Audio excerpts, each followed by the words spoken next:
Welcome to Penrose Learning, where we make understanding easy.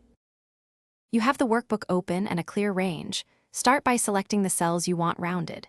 First actionable step, choose your rounding approach, nearest, always up or down, then name the input range so formulas are readable. Once done, create a small output column to receive results and keep a backup copy on the side. Make sure macros are enabled only if you plan to use a VBA routine. That avoids unexpected behavior and preserves original data. You now apply formulas. Enter equals round, A2 2 or equals roundup, A2 0 depending on the rule and desired decimals.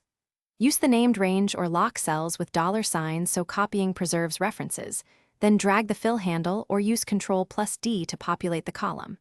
If you need conditional behavior, wrap the round inside IF to handle blanks or errors.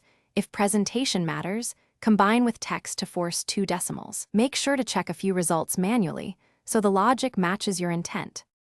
You're ready to finalize. If you want static numbers, copy the rounded column and paste values over it. This prevents future changes from altering results.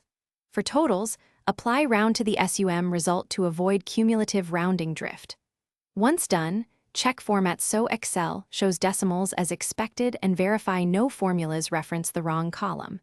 If numbers look off, inspect hidden decimals and cell references. Correcting a single absolute reference typically resolves most issues quickly. Thanks for watching. If this was helpful, leave a like and consider subscribing. See you next time.